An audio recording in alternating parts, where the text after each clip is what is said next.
Hello guys, it's been a minute.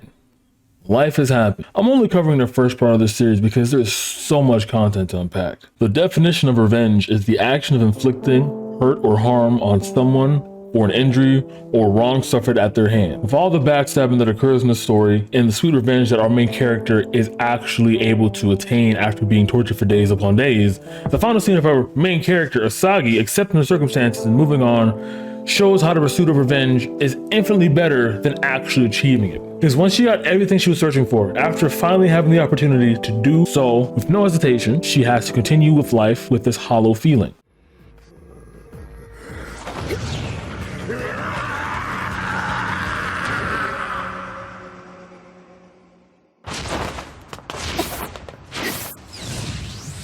私が戦うのは誰のためでもない。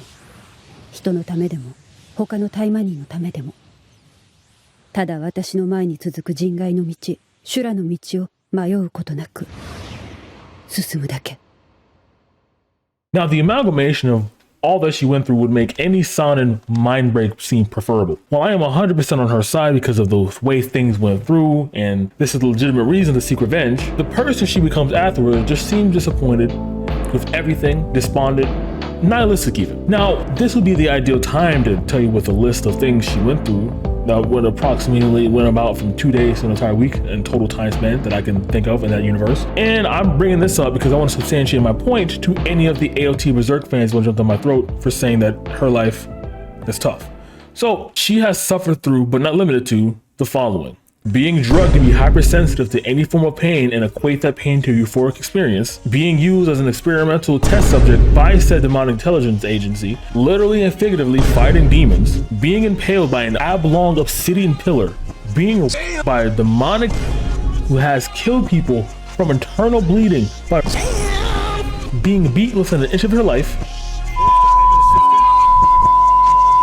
and then has to watch it, getting forced to copulate with multiple, if not dozens of demons every time she appears on screen, and chained the entire time when none of the following are happening to her currently. With all that said and done, I think I made my point. Asagi's been through some shit. I want to begin with the middle of the story, mainly because of how the plot twist at the end doesn't really hit as hard if you watch it sequentially. Probably the main downside of the show that I've noticed. So one reason that I've decided to narratively retell a story in this jumbo fashion is because the slow burn the first episode traps itself in. Instead of being like a well-oiled, fully immersive flashback that gets us back to the start of the story that would fit the pacing of what this entire narrative is trying to spit, such as, how did I end up in this predicament? Monster does that narrative device pretty well, and what I mean by this is it adds more context to the current dilemma that they are facing. An example of Monster, retelling Johan's story from Nina's perspective, Johan being the main antagonist of the entire story, thus allowing us to have an entirely new concept as to where he's coming from, why he's coming from, where he's coming from, and how we view him as a character entirely. And another show that gives us an example of how to use a flashback appropriately when it comes to pacing your show is Fullmetal Alchemist. And what I mean by this is when they're fully explaining Scar's point of view that was completely left unknown until confronted about in the mid-20s of the episode of the series, we are given a rewarding, satisfying answer, almost like an episode, 2 episode long history or background as to why he is the way he is. And the thing is, this whole mystique, while we are in the throes of it, it gives us something to think about while the bullets are flying and the blood is being spilled. Perfectly timing the pacing as to when to tell the audience information directly tied to what is going on is a lot more impactful and immersive if it is sparse. Because if you think about this in real life, you don't get a full-blown narrative dump about why people act the way they do when you first meet them. And it leaves a lot more room to do tertiary elements of storytelling, such as world building, development, and increasing stakes of whatever is being fought for. So with all that out the way, let's begin with the middle. Asagi has been captured by Oboro, who used to work with her as an anti-demon ninja fighting against, well, demons. The reasons as to why she decided to attack seems to lean towards her being jealous of Asagi's success in the anti-demon league. So she teamed up with demons and this fight occurs. So after she gets filleted, Black, our main antagonist, that's his name by the way, he pulls up on her and says, "Hey, I will grant you the power of Yoma if you devote your all to me." And she obviously accepts because she's on the brink of death. So now Oboro is back to life, again with demon blood inside of her. She has captured Asagi and is now forcing her to fight basically a burlesque version of Rumi Usuyama, the bunny chick from MHA, where in this fight, as I mentioned earlier on the list of her agonizing feats, she gets beaten within an inch of her life, forcefully impaled by a 6-foot tall oblique pillar that is obsidian in nature. And I can't show you the exact imagery giving the nature of the platform I'm reviewing this show on, but imagine this oval-shaped egg-stinging magnet except 6 feet tall. Yeah, egregious. I know. The thing about this fight, and what makes the constant theme of these fights such an important part of her accepting the atrocities that have been happening to her, is the fact that she can't revert time to a simpler point where she was just an innocent civilian. And I reference this because shortly after killing Oboro, and the reason why she is so just seething with rage to torture and make sure Asagi suffers, before she actually got captured and tortured, before she got impaled, she was an anti-demon ninja who was the top of her class, one of the best of the best. And she retired after killing Oboro because Oboro, as I mentioned before, wanted to off her for being better than her. And she used demons to try to kill her, but it didn't work. And on top of that, I assume Asagi didn't want to moonlight assassinating affiliates of demonic crime syndicates because that possibly ruined her social life. So there might have been a multitude of reasons as to why she retired, but that being the pivotal driving point is something to think about. So when she was thrusted back in this lifestyle so fast with no fault of her own, she isn't as excited. Now, with all that pretext in a way, we can get back into the beginning of the story to explain more as to how she got here in the first place. Since we laid down the foundation of the fact that she was a normal person, at the beginning of episode 1, we see some Deathstroke cosplaying character assassinate some demons who are causing havoc, and then said murders get reported. No, not the demons, but who the demons were killing that Deathstroke saved. Asagi looks at the news report and goes, damn, that was me. Well, I have a boyfriend now that I love, and I love my normal life. After that, they head home and her boyfriend proposes. Now, so far, this sounds pretty wholesome. We are about 5 to 6 minutes in. Her sister Sakura doing the running, toast in the mouth scene here. We can't see her running outside, but she is late for class. We have Asagi waiting for her boyfriend to come. It's very wholesome. It seems like a sitcom, for lack of better words. After things I showed you, starting off this way, and it ends up scaling to what I just talked about, makes no sense whatsoever. But the transition to the atrocities I've mentioned sort of seems kind of underwhelming. 僕と結婚してほしい。確かに陽馬が京介つけられたのかもしれない。お前を引きずり出すためにね。ならばもう一度倒すのみ。逃げて京介。まだ気づかないの、アサギ。何？お前はすでに我が術中にあるその男と同じようにね。おいで。京介。これぞ我が忍法。触媒の指輪を身につけたのがお前の最後。京介！京介！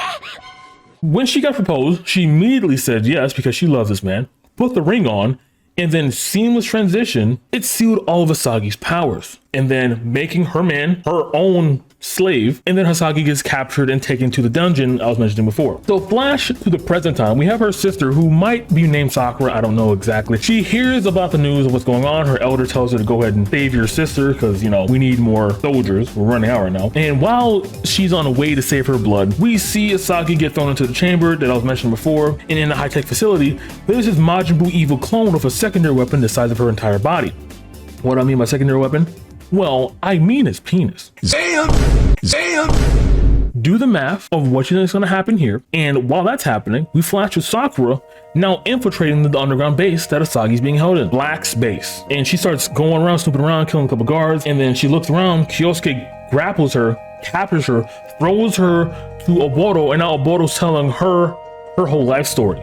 So now Sakura's been chained, she's been tortured, she's been going through all the same everything experiments that Asagi went through a couple days prior, and now they're both chained in the same room together. And now Oboro, finally happy, finally elated that her true goal, not serving Black, Welcome you all to Black History Month. are getting the two people she hated the most on this planet within her grasp to be tortured at her will at any given moment. It's not her time to shine. She reports to the boss, Black. She says, I did it. I got them all. She's so excited. Isn't happy. So now with Sakura and Asagi both captured and both have gone through the same amount of experience I mentioned before, Sakura's distraught, mind broken, is no longer of this earth, and she gives Oboro an offer she can't refuse. That's right. For is she wants to fight Asagi to the death. Therefore, Oboro's final fantasy of seeing them fighting each other and killing each other and ruining their own lives and being just left destitute that the other is dead is going to be actualized. She just greenlights this with no second thought, no hesitation whatsoever. And so that all gets set up. They get freed and they're going to the stadium to fight each other to the death.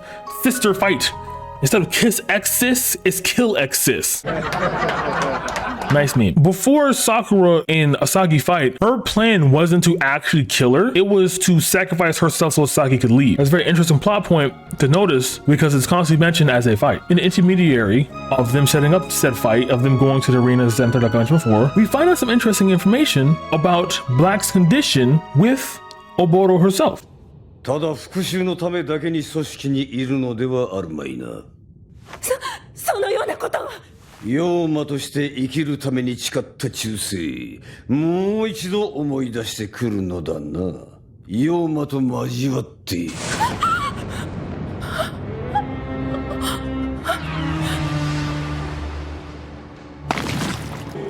身を捧げるなら妖魔として命を与え。She has been plagued with exacting revenge on the two people who represent the part of her life that she had resented and cut off when she gave in to the demons. So with that out of the way, and her realizing that her mortality is on the line as well, this is his fight. And man, it's fast paced, just ching ching ching, and they're cheering, and the crowd is cheering, they're roaring, they're yelling, they look exactly the same. Wait, why do they look exactly, what is this? Why are they the same PNG copied over and over again? But the point is this, mid-fight, Oboro stops all of it and brings Kyosuke in, which was Asagi's ex-husband, mainly because, you know, the whole cuckery I mentioned before. And he transformed to the full demon form that Oboro gave him. After Asagi has been tortured as much as he has been, she decides to mate him to death by enveloping him. And once he dies, Asagi becomes a different person. Black smiles and laughs at this and says, you know what, fine. And all Asagi asked for is permission to have full access to weaponry that was confiscated when she was trapped in the first place. And now all that is set up for this final scene here. もう一度お前を倒すことになるとは思わなかった。このチャンスを与えてくれたブラックには感謝する。生意気なこと言うんじゃないよ。死ね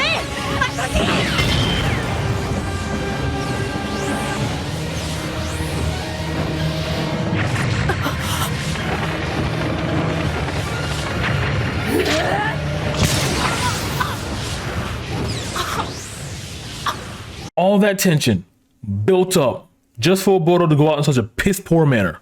It is a goddamn shame. After that, Black pulls up and says, hey, you did a pretty good job there. You want to join me? She says no. And then this is his response to that. 我が陣営に入らぬか。私が承知すると思うのか。大魔剣、ただの妖魔は切れても私には通じないぞ。今の君では相手にならんよ。戦う気がないのね。私は日本を離れる。短い時間だったが楽しませてもらったよ。So, let me get this straight. He just is going to pack up his entire underground fighting arena, his entire intelligence agency doing research on random people he kidnaps, his entire mafia crime syndicate. He's throwing everything away because he got bored and he's just going somewhere else. He's not even gonna kill Asagi or finish off Sakura or nothing. He sees Oboro dead. He's like, okay, fine. This was all jokes for me anyway. I'm getting bored. See you guys later. Oh God. Like, I will say this. I find that funny because it fits the whole revenge narrative I was talking about earlier, but we're not done yet, right? We still have 4 minutes left of this episode.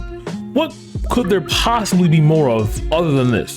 So after all those atrocities have happened, Sakura and Asagi go back to their elder. The same elder that was the lead of the anti-demon ninja crowd. And this basically happens here. ご無沙汰しています、長老。浅木か。どうしてここに来た？オボロを倒すために私の過去、タイマニンとしての素性を流し、沢木京介を差し出した。すべては長老が仕組んだことだったのですね。なぜ私だと？京介が死ぬ前に教えてくれました。So this part of the story makes no sense to me because why even risk one of the most powerful ninjas you have getting captured just to kill an AWOL agent that was revived by a demon in the first place? Maybe I have Swiss cheese brain. This ending feels so empty and it makes no sense. Anyway, having Asagi going in life with Sakura hollowed out, hell-bent on carrying with her mission as an anti-demon ninja, a more vigilante route, is how the show ends. After watching all that, my hot take is revenge may be justified in some instances. However, it is not necessarily the most rewarding path to follow, because if you look at most of the tropes that characters whose entire arc are solely based on revenge, the moment they achieve revenge or they fail at it, they massively fall off because their whole point was getting there in the first place. And my end conclusion to that is this: revenge is a concept. It is something that is easy to strive for, easy to look forward to, and easy to go after, but it is harder to live with yourself after you attain it, because the whole point was looking forward to the getting there point. But yeah, alright guys, I don't have an outro, but if I did, it wouldn't matter because that makes my video. Good night. Let me know if you guys like this new format. I switched it up a little bit. Also, if you watched the show, let me know as well, because if you watched the first part of the show, second part of the show, third part of the show, let me know as well. Hit me up. Also, again, I'm live on Twitch, FNL47Drody. Check me out, my Patreon as well, and join the channel if you want to become a member and support the boy. Have a nice life.